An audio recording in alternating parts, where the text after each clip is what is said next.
you're doing a TikTok video in school and you're in a position where people, because I saw people passing, people are passing that place, that is not a place for you to do a video. That's the first thing. Except it was an assignment that was given to you that you have to stay in that environment to do a video. You could have gone where nobody would pass and disturb you and do a video.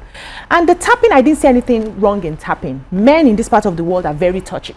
It's now we're beginning to educate them that instead of you to touch, you use your hands. They don't see it as anything. You pass, they touch, they want to tell you something, they tap you, they want to do something. We are here every day here on set, getting ready to be on the show, and then people are coming to set up the camera or set up the mics. They tap you, they touch you. Men around are touchy and tappy does not mean that they have ulterior motive. Now, when you say that you were groped, I want to believe it was not that incident and it was not that day, because from that tapping and moving on, there's no groping there. Except, of course, you are bringing maybe another incident that had happened with the said lecturer on another day, and maybe that was why you reacted the way you reacted. But from what we saw on that video, that girl was very, very disrespectful. I went to the university. We have lecturers. We know how we talk to our lecturers, right?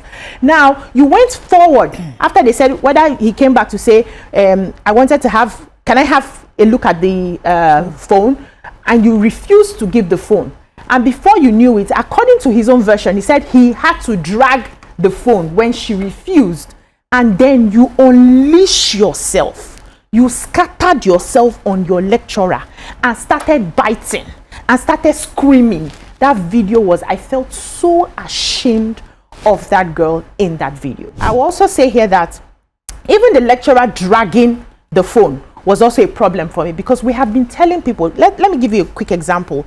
In Lagos, for instance, we see how police people or LASMA jump into vehicles, and we say no, find a way to use technology to find these people. You can always trace them, you can always give them their tickets. You don't need to be jumping in. Many people have died, many LASMA officials have died trying to jump into cars. Many have been hit by those crazy bus drivers. There are civil ways of doing things, and this is a conversation we are having now. So I would have thought that the lecturer would find a way to get her name, get her department, you know, and follow up on that instead of insisting and dragging that phone. That is what I see that the lecturer had done wrong. But the way she unleashed herself like a lioness, you're fighting the man, seeing, giving bites, I beg.